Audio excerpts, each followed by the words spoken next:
The power of God's love gives us spiritual health.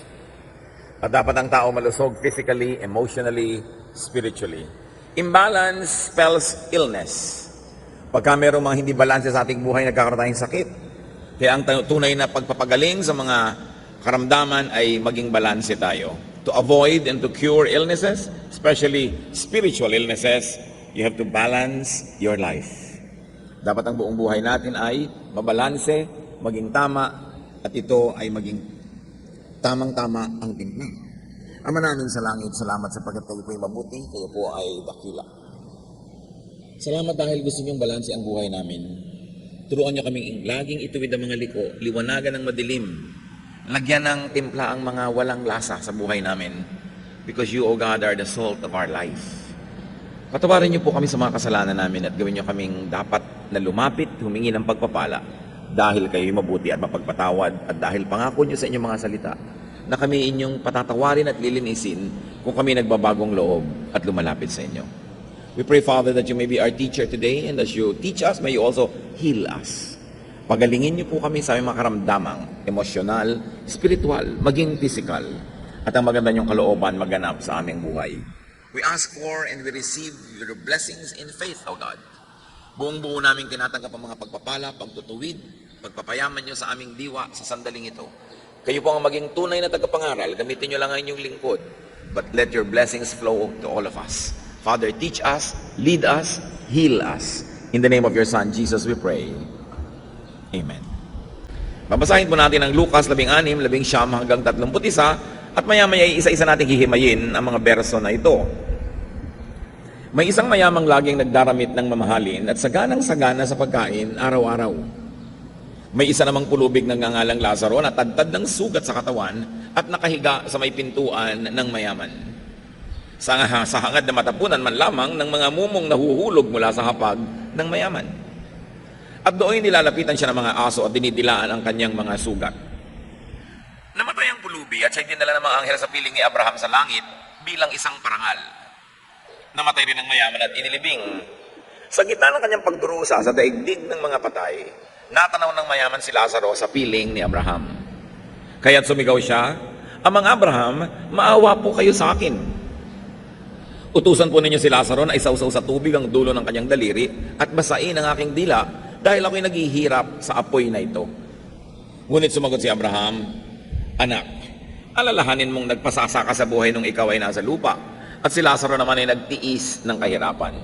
Subalit ngayon ay maligaya siya rito samantalang ikaw na may nagduro sa tiyan. Bukod dito, may malaking bangin sa pagitan natin kaya't ang mga naririto ay hindi makapupunta dyan at ang mga naririyan ay hindi makapupunta rito. Ngunit sinabi ng mayaman, kung gayon po ang mga Abraham, ipinakikiusap ko pong papuntahin na lamang ninyo si Lazaro sa bahay ng aking ama, sa aking 5 kapatid na lalaki. Suguin po niyo siya upang sila'y bigyang babala, upang hindi sila humantong sa dakong ito ng pagdurusa. Ngunit sinabi sa kanya ni Abraham, nasa kanila mga sinulat ni Moises at ang mga propeta. Iyon ang kanilang sundin. Sumagot ang mayaman, hindi po sapat ang mga yon.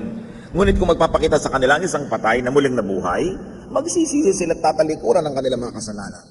Sinabi naman sa kanya ni Abraham, kung ayaw nilang sundin ang mga sinulat ni Moises at ang mga propeta, hindi rin nila paniniwalaan kahit ang isang patay na muling nabuhay.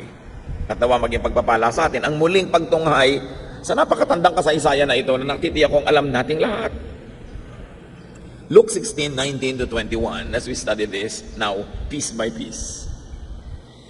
There was once a rich man who wore expensive clothes and every day ate the best food. But a poor beggar named Lazarus was brought to the gate of the rich man's house. He was happy just to eat the scraps that fell from the rich man's table. His body was covered with sores, and dogs kept coming back and coming up to lick them. So here you see extreme contrasts. Sobrang magkaibang kalagayan. Yung mayaman na lalaki who wore expensive clothes and ate the best foods every day. Imagine yourself going to an eat-all-you-can restaurant every day. And, of course, without saying it, this man could afford very expensive doctors and everything that money could buy. Meanwhile, Lazarus was covered with sores. He ate nothing but crumbs and had dogs as nurses and doctors. Ang tagapagpalinis niya ng kanyang mga sugat, yung mga asong dinidilaan ng kanyang mga sugat na hindi niya siguro maitaboy. Maaaring siya ay paralitiko. Dahil kinakailangan siyang buhatin para ilagay doon sa pintuan ng mayaman at umasang matapunan man lang kahit ng mga sobrang mga pispis na nahuhulog sa hapagkainan ng mayaman na ito. He had to be brought there and therefore he lived on charity. Two contrasts. At ito ay bagay na bagay sa konteksto ng panahon dahil nung panahon naman talaga ng Panginoong Hesus walang middle class. Either ang yaman-yaman mo o ang hirap-hirap mo, dalawa lang ang uri ng tao. But we were told that Lazarus was happy. We are not told if the rich man was happy as well. But both men lived imbalanced lives. Parehong tagilid ang buhay nila, hindi balanse, kumbaga nasa timbangan. Luke 16:22, the poor man died, and angels took him to the place of honor next to Abraham. Sa hapagkainan po, kung kayo ay nasa kanan noong nagbibigay ng hapunan o nung host, yun ang place of honor. Sa iba't ibang lipunan, iba't ibang places of honor, but nevertheless, in any society, there's a place of honor on the dining table because the dining table is a social map. It tells you by how everyone is seated, how they are esteemed or considered in that society. And the Jewish people thought that heaven would be a banquet that God would give for them. That Abraham would be the host, and the most important person there, and the guest of honor would sit next to him. Ito po ang pananalig ng mga Hudyo nung panahon na ito. Na ang langit, ang kaharian ng langit, ang paglipat mula sa lupa patungo sa langit, ay para bang isang malaking piyesta kung saan magkakaroon ng malaking handaan at si Abraham ang nakaupo doon sa pinakamahalagang upuan. Siya ang nasa kabesera ng mesa, at pagkatapos, yung pinararangalan uupo sa kanyang tabi. Yan ang paniniwala nila sa paglipat sa kabilang buhay. At ayon sa paniniwalang yon, ang historyang ito ay hinabi at kiruwento sa atin. Na itong namatay na si Lazarus ay doon pinaupo sa upuan ng karangalan. Hindi sinabi sa atin kung anong ginawa nitong Lazarus na to deserve it. Paano siya naging karapat-dapat umupo doon. Maaaring siya ay isang sagisag ng isang uri ng tao. At lalo namang maaaring isa sa siya talagang totoong taong nabuhay. Perhaps Lazarus is a symbol of certain types of people that heaven is greatly pleased with. Perhaps. But what Lazarus did to deserve this honor is unknown to us. Now, if the story was literal, and that's the first thing to consider in any biblical story, that it is literal, it implies that the next life is about balancing. Laging ang kwentong ito ay ginagamit upang ituro ang impyerno, langit, ang pinupuntahan ng mabuti at masama. Pero hindi naman tayo sinabihan na masama yung mayaman at hindi naman tayo sinabihan na mabuti sa Lazarus. Walang sinabi tungkol sa kanilang morality. At lagi din itong itinuturo na kung saan paraan. Pero mayroong isang napakahalagang aspeto ang kwentong ito na itinutuwid pag namamatay daw ang tao at ito ay pagbabalanse. Kita ninyo, mula sa gutom na Lazarus, biglang merong feast. At mula sa isang Lazarus na laging gutom at uhaw, meron siyang iniinom. Ngayon siya ay nakakagalaw.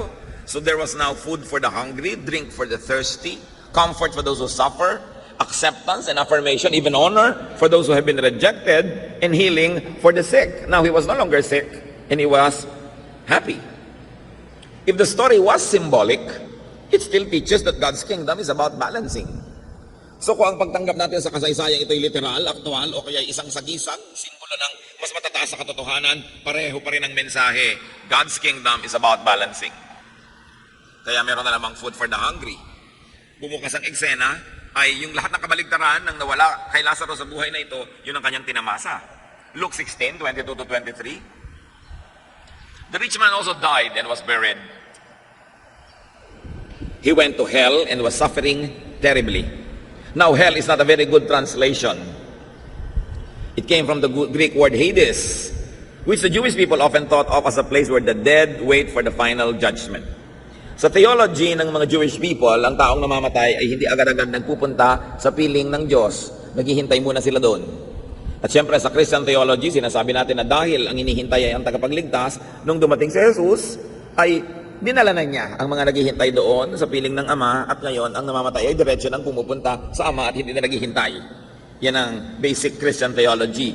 But at this time, when Christian theology was not yet fully developed, it was only emerging, people in Israel thought that when they died, they went to a halfway house to wait for the final judgment.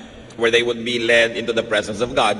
Meanwhile, there were two departments or compartments or places in that Hades. One you might call Hades del Norte and another Hades del Sur.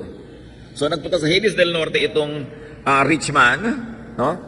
At siya ay nagdurusa doon. Itinranslate sa English na hell. It's a very poor translation. But nevertheless, it's important to go back to the Greek original. Now, if the story was literal, it all the more implies that the next life, again, is about balancing. Yung the overfed dito sa mundo, ngayon ay gutom.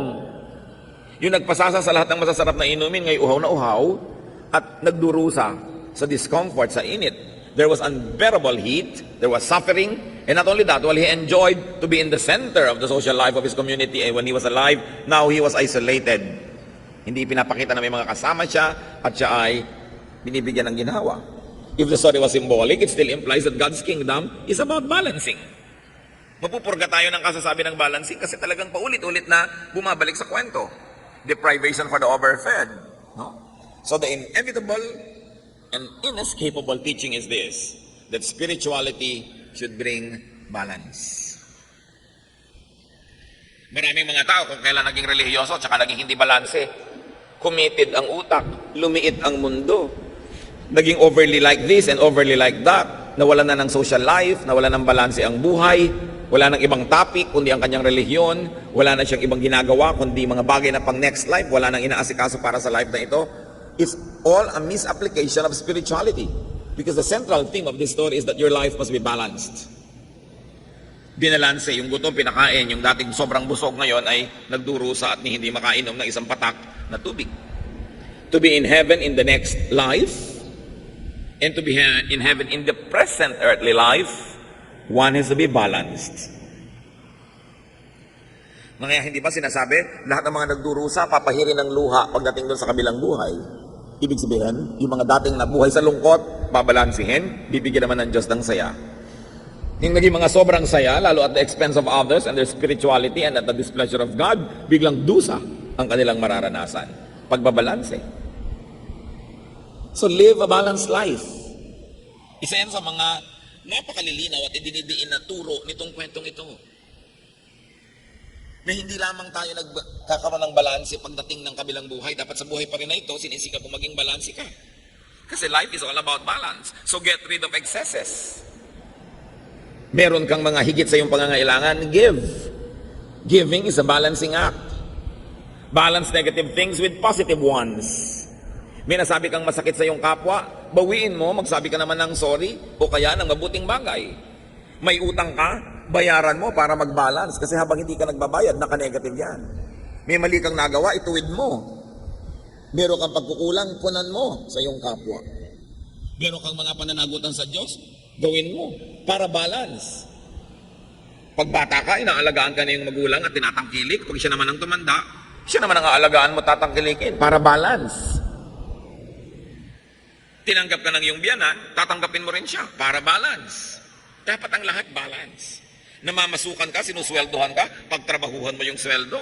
Hindi yung kinikita mo pero hindi naman mo talaga deserve. Kasi panay ang blakwatsa mo, hindi mo binibigay ang iyong best. O kaya may namamasukan sa'yo, naglilingkod ng gusto, bayaran mo rin ang gusto. Dapat balance ang buhay. May nagbibigay sa'yo, pinagbibigyan mo. May naglilingkod sa'yo, pinaglilingkuran mo rin. Hindi one way. Dapat two way. Doon pa lang kitang-kita natin yung halaga ng kwento. Hindi lang ito tungkol sa impyerno at langit. Ito'y tungkol din sa impyerno at langit dito sa lupa. Na ang tao hindi balanse, magkakaroon siya ng mga problema. Kumakain ka ng sobrang asukal, magkakaproblema ka. Sobrang asin, magkakaproblema ka. Kulang masyado ng ganito, magkakaproblema ka. Dapat balance lahat. Meron kang spiritual life, religious life, meron kang dapat social life, meron kang physical life, meron kang intellectual life. Balance, kasi lahat yan ibinigay ng Diyos. At itong policy na ito, na dapat may balance, hindi ito dapat inaabuso. Pag sinasabi sa iyong, meron ka nagawang mali, ituwid mo. Hindi mo pwedeng sabihin, well, God is love and you have to love me and you have to forgive me all the time. Kasi walang balance pag hindi ka nagbabayad. Maaaring pinapatawad ka ng iyong kapwa, siya ay balance dahil natuto siya magpatawad, pero hindi ka balance kung ikaw lang lagi ang pinapatawad at wala ka namang ginagawa para ituwid ang iyong sarili. Hindi ka rin balance kung ikaw na lang laging hihingi ng pangunawa. Ako'y dalagang ganito, unawain niyo ako. Dapat marunong ka rin mangunawa sa mga taong hindi nakakaunawa sa iyo para balanse ang buhay. It cannot be one way. Luke 16:23 to 24. When he looked up and saw Abraham far off and Lazarus at his side, he said to Abraham, "Have pity on me. Send Lazarus to dip his finger in water and touch my tongue. I'm suffering terribly in this fire." Nabaligtad. Nung makita niya si Abraham, sabi niya, "Maawa naman po kayo sa akin. Utusan niyo si Lazarus na isaw-saw man lang kahit dulo ng kanyang daliri sa tubig at dampian ni isang patakman lang na tubig ang aking dila. Dahil uhaw na ako sa init na ito." No? Now here is a role reversal. Nabaligtad ang lahat. Alam niyo kung sino ang hindi makakaranas ng sobrang kabaligtaran? Yung balance. Kasi nasa gitna ka, so pag lumipat ka sa kabilang buhay, nasa gitna ka pa rin. Yung nasa kaliwa, ilalagay sa kanan. Yung nasa kanan, ilalagay sa kaliwa para mag-balance. Kaya dapat sikapin mo nasa balance ka para walang masyadong naiba. That when you are balanced by God, balance ka na talaga, so hindi masyadong naiba. Nagkaroon ng role reversal, except that while Lazarus learned to be happy with and did not complain about and did not impose on others for his portion before, the rich man is unhappy, complaining, and demanding now. Kahit hirap noon si Lazarus, hindi naman siya nagrereklamo. Sabi pa nga, masaya siya eh. Natutunan niyang pasayahin ang sarili niya kahit na mahirap ang kanyang kalagayan. Pero ito namang si mayaman na spoiled, sa sandali pa lang doon, isang katerbang reklamo na ang kanyang idinadaing at marami na siyang gustong i-demand. Well, this man did not only deserve hell, he always invited and carried hell with him. Kasi ang taong reklamador, ang taong maraming kailangan sa buhay para sumaya, maraming props na kailangang nandyan, ang totoo, hindi ka sasaya. Pag ang dami-dami mong hinihingi sa mundo, hindi ka nasasaya kahit kailan, so hindi mo na kailangan dalhin sa impyerno sa kabilang buhay. Ngayon pa lang impyerno na yung buhay mo. Pag lagi kang mareklamo at lagi kang maraming hinihingi, lalo't hindi naman maibibigay sa'yo ng daigdig ang hinihingi mo. Now, the rich man does what he has been used to do. He asks for service.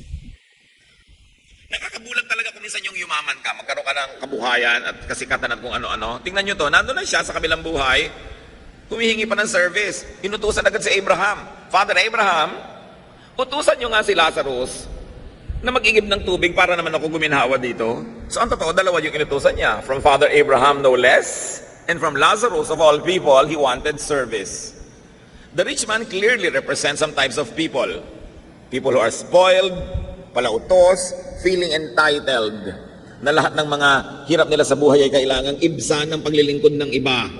Lahat ng kanilang inip ay dapat libangin ng iba. Lahat ng kanilang pangangailangan ay dapat ibigay ng iba. Kahit load sa kanilang telepono na wala pa silang trabaho, kailangan na nila ng maraming load, kailangan may ibang magbayad ng load na yan.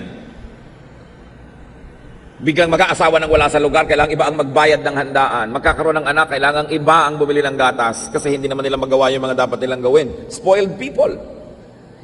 People who harvest without planting. Ito, nakita nyo itong mayaman na to. Ang dami niyang reklamo at uutusan na naman niya ngayon sa Abraham at si Lazarus na sa wakas ay nananahimik at nag-e-enjoy, gusto na naman niyang bigyan ng utos. These types should pay attention if they don't wish to join this rich man soon. There is this rich man in all of us. And there is the potential of Lazarus in each one of us. Kaya itinuturo sa atin yung kwento. Maaaring tulad tayo nitong mayaman na ito. Lagi na lamang na pinipilit ang kapwa na mahirapan at paglingkuran itong kanyang mga pangangailangan. Luke 16:25. Abraham answered, "My friend, remember that while you lived, you had everything good. And Lazarus had everything bad. Now he is happy and you are in pain."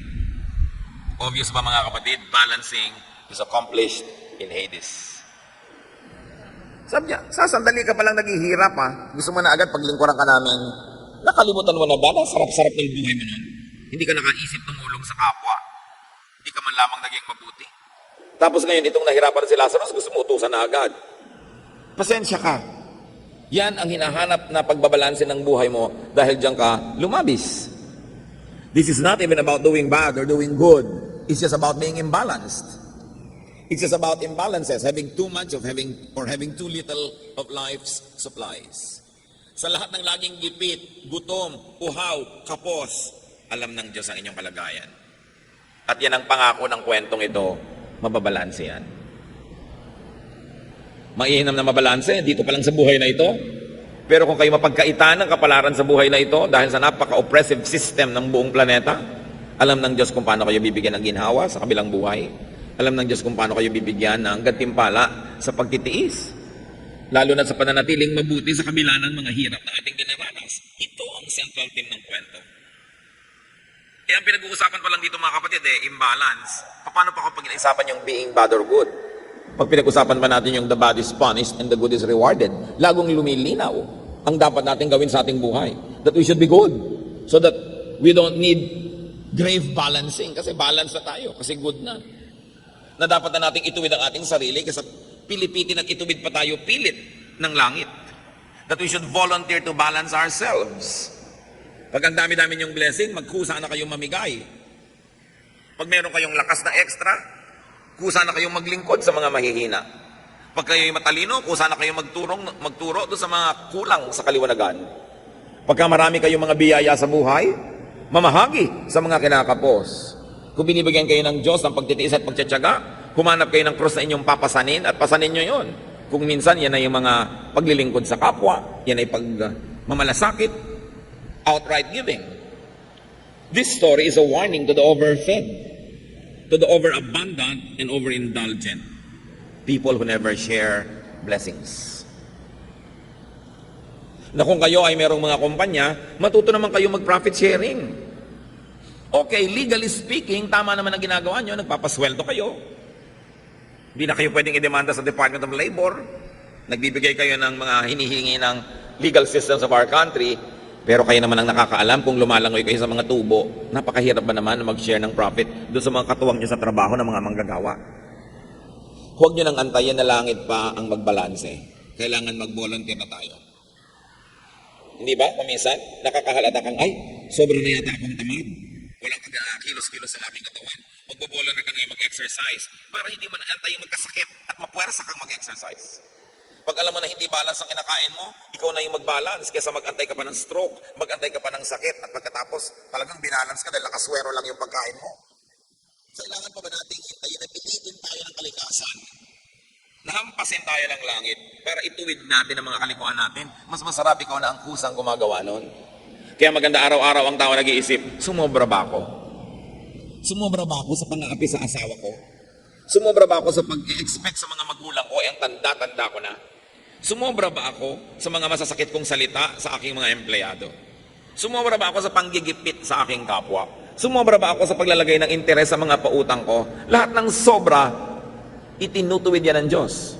Pag hindi ka nagkusang magtuwid, mapipilitan kang ituwid ka ng langit. James 5:5, you have lived on earth in luxury and self-indulgence. You have fattened yourselves in the day of slaughter. Sabi, o namuhay ka dito sa mundo sa sagana at pasasa. Pinatataba mo lang ang sarili mo na parang kakatayeng baka. Pinapataba mo lang ang sarili mo para sa matadero. Yun ang sinabi ng James 5:5. So ikaw na ang magtanggal-tanggal ng mga sobra. Hindi ko mo pinagtsatsagaan ka ng iyong asawa, aabusuhin mo na siya. Hindi ko mo ikaw lagi ang nasusunod, hindi mo na itutuwid yun. Kailangan magkusa ka. Meanwhile, Hades is comfort for the always hungry, the always needy, and the always poor. Buti na lang may ganong pagbabalance na inaasahan nating mababalanse at maitutuwid yan sa buhay natin dito sa lupa. Pero hindi man natin sapitin yon at masaklap man ng maging dulo ng buhay na ito, may naghihintay na pagbabalanse na inilaan ng Diyos. And there was no morality attached to the story. It was simply a story of balancing. That God is God of balance and God will balance all imbalances. Because God sees, God hears, God knows. So just stick closer to God and never give up on God. Never give up on your faith even if you're suffering. Sa kabila at sa dulo ng lahat ng pagdurusa ay ang ginhawa na inilalaan ng Panginoon. Mapagmahal siya. At ang ginhawang inilalaan niya, hindi laging may moral clause. Mahal lang tayo talaga ng Diyos. At kung tayo naman ngayon yung pwedeng magbigay ng ginhawa sa ating kapwa, ibigay na natin. Kasi there is also the Spirit of God in each one of us. If there's the Spirit of this rich man in each one of us, all the more that there's the Spirit of God in each one of us. Kaya dapat din tayo na kumilos na parang kung Diyos ang kikilos, yun din ang kikilos natin. Maging maibigin tayo, tulungin, mapagkalinga sa kapwa. So, sabi nitong si rich man, Patawirin niyo naman si Lazarus dito at padalan ako ng tubig. Hindi pwede. Nasobrahan ka na ng saya nun eh. Panahon na ngayon ang pagbabalanse para sa'yo. Saka may isa pang dahilan kung ba't hindi pwede yan. Luke 16:26. And besides, there is a deep ditch between us, and no one from either side can cross over.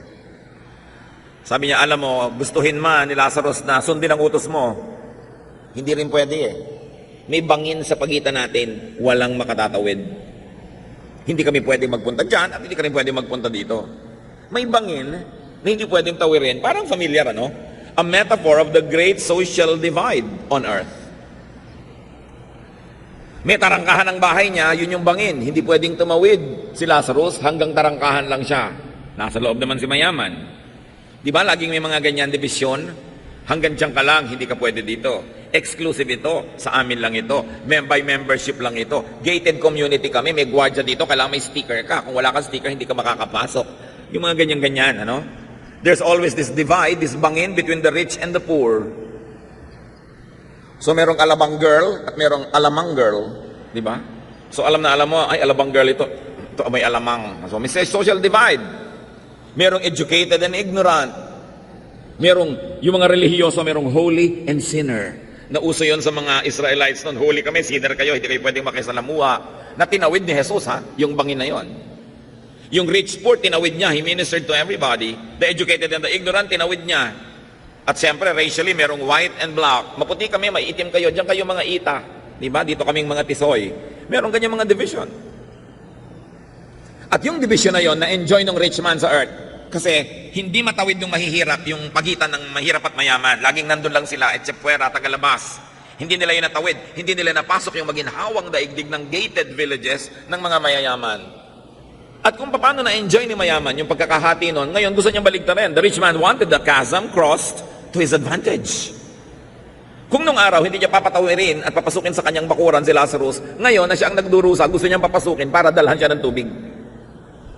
The same selfish advantage he didn't want crossed by others in his past life, now he wants crossed.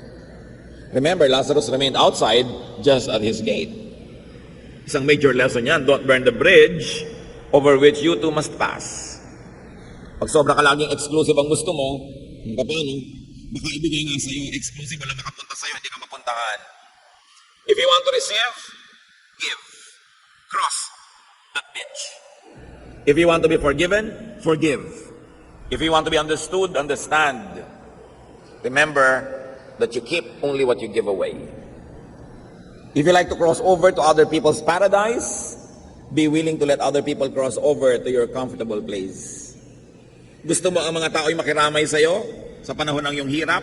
Makiramay ka ngayong maginhawa ka sa panahon ng kanilang hirap.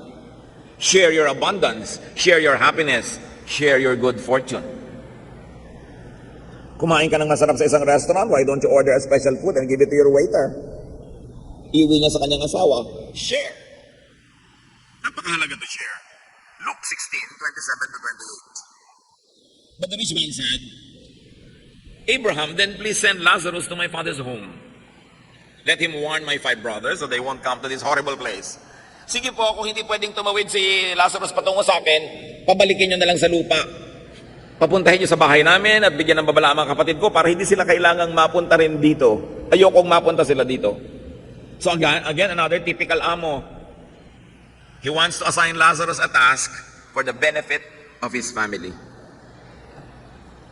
Nananahimik na yung Lazarus sa wakas, guminhawa, may kinakain, may iniinom, natanggap, na mahal.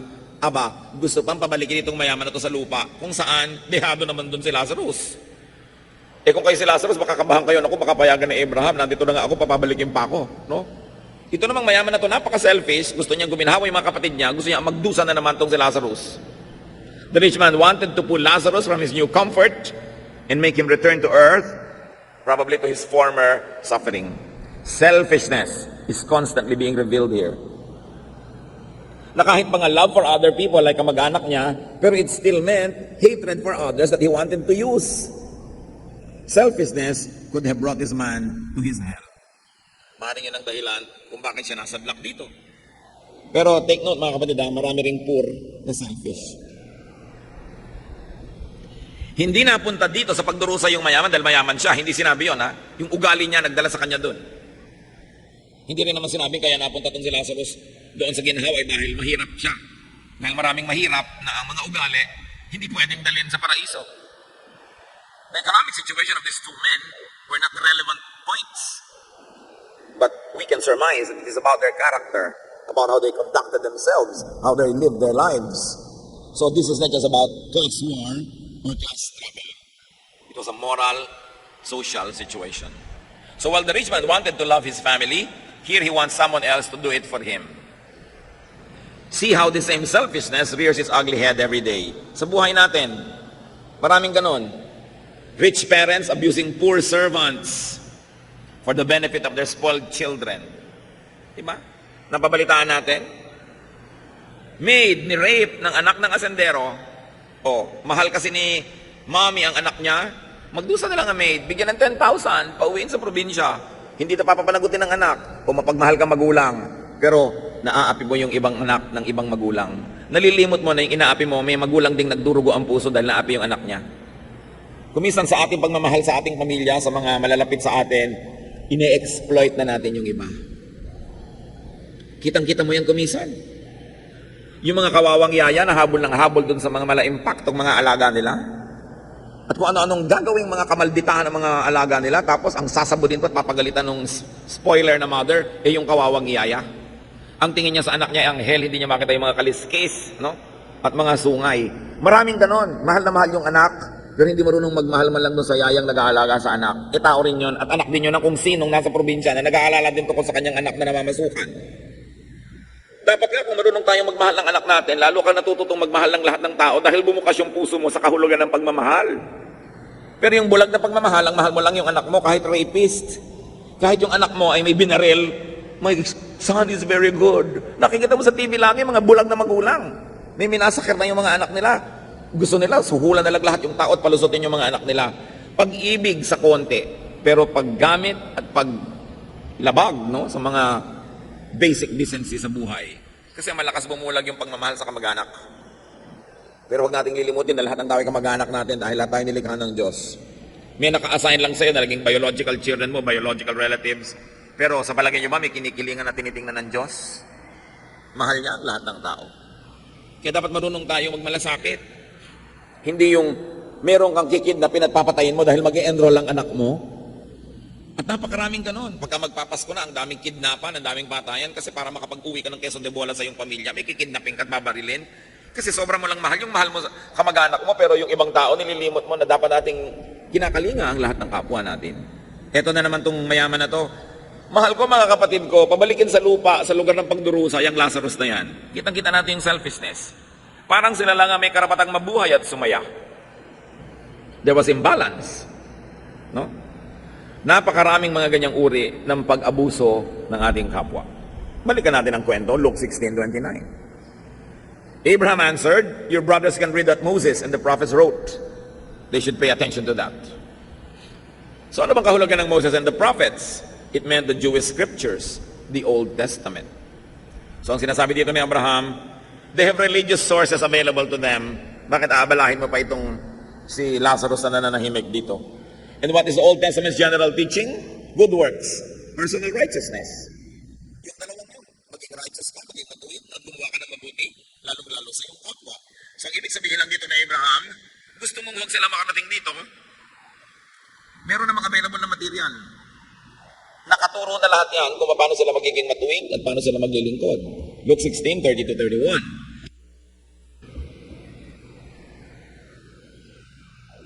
Then the rich man said, no, that's not enough. If only someone from the dead would go to them, they would listen and turn to God. So Abraham said, if they won't pay attention to Moses and the prophets, they won't listen even to someone who comes back from the dead. So the rich man says, religious teachings, affiliation, activity, and attendance are not enough. Kulang na lang, sabihin ng rich man, meron na rin po naman ako nung nabubuhay ako. Meron din akong Moses, meron din akong Old Testament, meron din akong religion. Ba't ako nandito? So ibig sabihin kulang. Hindi sapat yung religious teaching and affiliation and activity and attendance. Dahil meron ako niyan bilang isang Hudyo. Hindi pwedeng wala. Pero bakit ako nandito? So this man was saying, religion was never enough for me. At kung yun lang ang aasahan ko para sa mga kapatid ko, dito rin sila uuwi. Dito rin sila matatapon. Kailangan natin ng iba pa na drastic na pagpapaalala sa tao. James 2:17, faith that doesn't lead us to do good deeds is all alone and dead. Lahat naman ng tao may faith. Iba-iba lang nga ng degree. Kahit nga ang Diablo may faith Pero sabi, the faith should lead us to good deeds.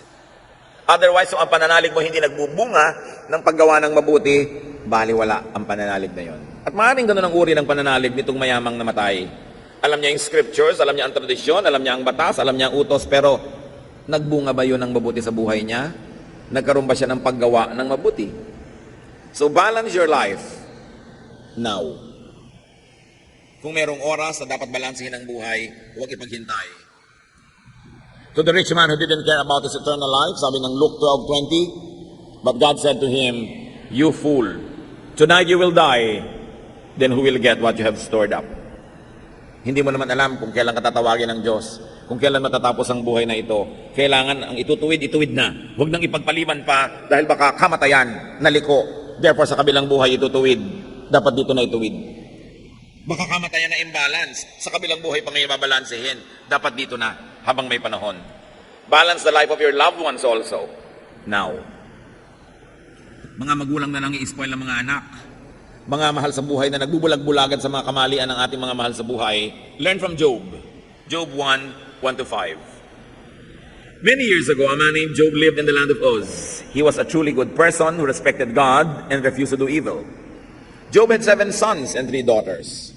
Job's sons took turns having feasts in their homes, and they always invited their 3 sisters to join in the eating and drinking. After each feast, Job would send for his children and perform a ceremony as a way of asking God to forgive them of any wrongs that they have done. He would get up early in the next morning and offer a sacrifice for each of them, just in case they had sinned or silently cursed God. Masarap ang buhay itong pamilya ni Job at laging nagpiyesta yung mga anak niya. Pero pagkatapos nila mag-party, papatawag lahat ni Job, susuriin. O baka umabuso kayo. Baka sa sarap ng nararanasan nyo, nakalimutan nyo Diyos. Baka na-offend nyo ang Diyos. Baka nagalit nyo siya. Baka may nagawa kayong mali. At umagang-umaga pa lang si Job ay magbibigay ng mga offerings para sa mga posibleng naging kamalian ng kanyang mga anak. Ganun ang ginagawa ng matitinong magulang. Nire-review ang mga anak ko nagkamali. At kahit ang pinagkamalian nila ay napakaliit na tao, somebody way beneath their social status, good parents will correct that and they will make offerings. So kung ang offering na ito ay ginagawa ni Job sa Diyos, kung alam mo ang anak mo nagkasala sa kapwa-tao, edi dun sa kapwa-tao ka magbayad. Doon ka magbigay ng iyong offering. Kailangan hindi tayo mga konsentidor.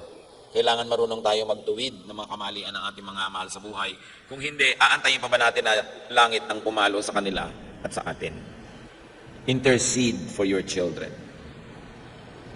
Intercede for your loved ones now. Make offerings for your loved ones.